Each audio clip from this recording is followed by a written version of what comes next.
Good morning students. आज हम chapter में करेंगे, पहले हमने किया था खनिजों का संरक्षण तक, आज इसे आगे करेंगे शक्ति संसाधन। अब जितने भी ऊर्जा हमें देने वाले संसाधन हैं, ठीक है, उनका हम जिक्र करेंगे। सनी की माँ अपने दिन की शुरुआत गीजर जानते हो आप, का बटन दबाने से करती है। वह सनी को जगाने से पहले उसके विद्यालय की वर्दी पर इस्त्री करती है, यानी प्रेस करती है।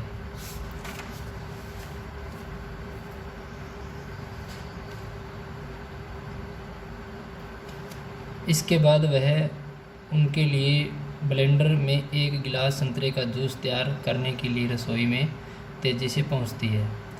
यानी सबसे पहले गीजर, उसके बाद में इस्त्री, प्रेस, उसके बाद में ब्लेंडर। तीनों ही किससे चलने वाले हैं? ऊर्जा से, यानी बिजली से चलने वाले हैं। सनी, क्या आपने स्नान कर लिया? आओ और अपना नाश्ता करो। सनी के लिए गैस स्टोव पर नाश्ता बनाते हुए माँ। स्रोत ऊर्जा के परंपरागत स्रोत वे हैं जो लंबे समय से सामान्य उपयोग में लाए जा रहे हैं। ईंधन और जीवाश्म ईंधन परंपरागत ऊर्जा के दो मुख्य स्रोत है। तो यानी ये लंबे समय से हमारे दादा परदादा इनको प्रयोग में लेते आ रहे हैं, तो ये काफ़ी समय से हम इनको प्रयोग में ले रहे हैं। तो ये परंपरागत स्रोत है। जैसे आगे देखें,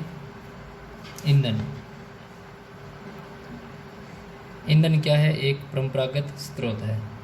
इसका उपयोग पकाने और ऊष्मा प्राप्त करने के लिए व्यापक रूप से होता है। हमारे देश में ग्रामीण द्वारा उपयोग की गई 50% से अधिक ऊर्जा ईंधन से प्राप्त होती है। यानी ये ऊर्जा है हम भोजन पकाने के लिए करते हैं, और लगभग आधे से अधिक हमारी जनसंख्या वो इस ईंधन का उपयोग करती है। पौधे और जानवरों के अवशेष जो लाखों वर्षों तक धरती के अंदर दबे रहे, ताप और दाब के प्रभाव से जीवाश्म ईंधनों में परिवर्तित हो गए। यानी पेड़ पौधे, जीव जंतुओं के अवशेष काफ़ी समय तक दबे रहे और वो कोयला या अन्य प्रकार का ईंधन के रूप में चेंज हो गई, बदल गई। जीवाश्म ईंधन जैसे कोयला, पेट्रोलियम।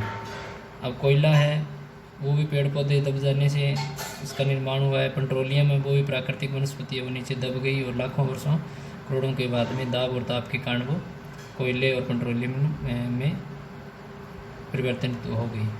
और प्राकृतिक गैस परंपरागत ऊर्जा के मुख्य स्रोत है।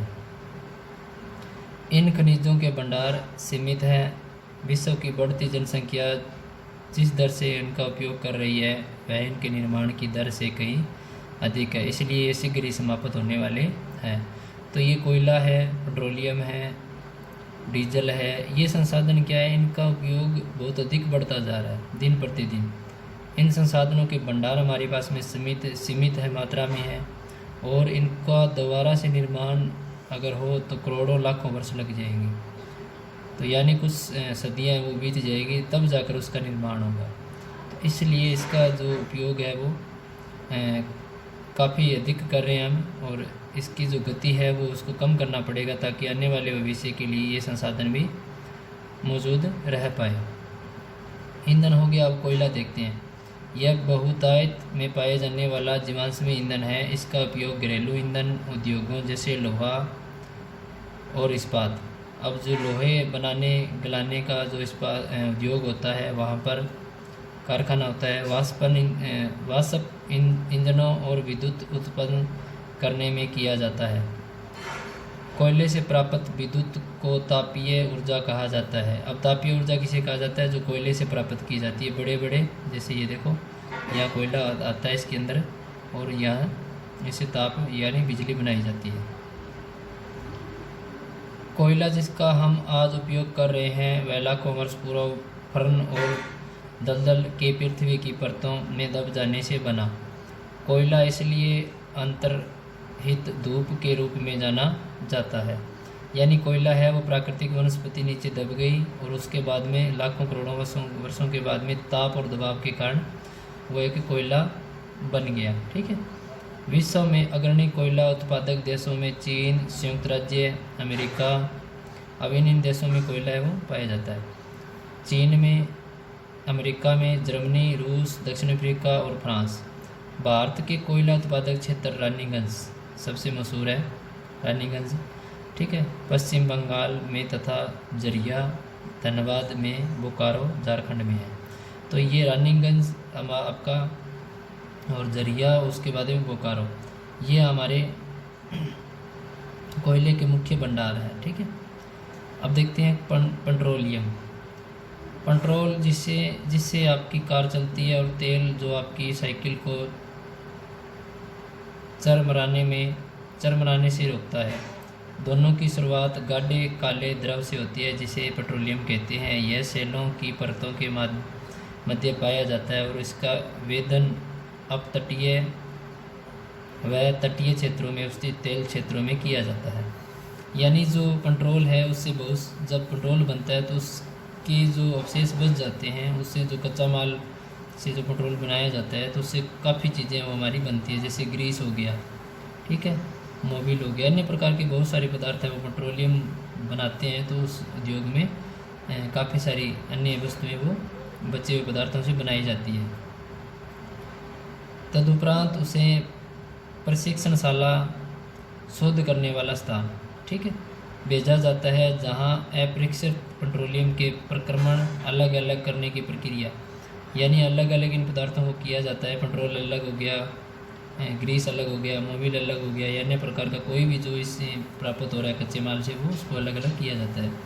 ये विभिन्न तरह के उत्पाद जैसे डीजल, पेट्रोल, मिट्टी का तेल, मोम, प्लास्टिक और स्नेक तैयार किए जाते हैं। अब पेट्रोल बनाने से पहले या पेट्रोल जब तैयार करते हैं उद्योग में, तो डीजल अलग हो जाता है, पेट्रोल फिर उससे अच्छी क्वालिटी का वो अलग निकाला जाता है। मिट्टी का तेल जो थोड़ी सी घटिया क्वालिटी का होता है, धुआं अधिक छोड़ता है।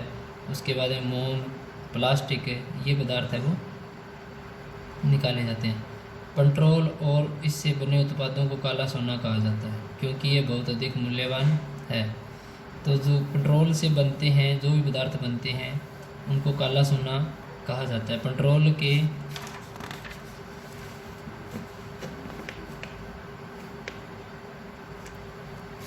पेट्रोल के उत्पादक देश, अब इन देशों में पेट्रोल है वो निकाला जाता है। ईरान, इराक, सऊदी अरब और कतर। अन्य मुख्य उत्पादक संयुक्त राज्य अमेरिका में भी पेट्रोल निकाला जाता है। रूस, वेनेजुएला और अल्जीरिया है। भारत में मुख्य उत्पादक क्षेत्र असम राज्य में डिगबोई नामक क्षेत्र से हमारे पेट्रोल निकाला जाता है। मुंबई में बॉम्बे हाई तथा कृष्णा और गोदावरी नदियों के डेल्टा है। अब कृष्णा नदी है, गोदावरी नदी है, उनके डेल्टा जो क्षेत्र है वहाँ, यहाँ से आपके आज के जो लेसन है उसमें आपके 5 क्वेश्चन करने हैं आपको। ऊर्जा के परंपरागत स्रोत से आपका क्या अभिप्राय है? पेट्रोलियम को काला सोना क्यों कहा जाता है, अभी हमने लेसन में किया है। कोयले का उपयोग व इसके उत्पादक क्षेत्रों का वर्णन करो, ये भी हमने अभी स्टेंजा किया है। प्राकृतिक गैस के उपयोग और उसका उत्पादन पर टिप्पणी लिखो। खनिजों के संरक्षण पर एक टिप्पणी लिखिए। तो ये सारे क्वेश्चन हमने अभी किए हैं और इनका आंसर आपकी बुक में दिया हुआ अच्छे से, ठीक है।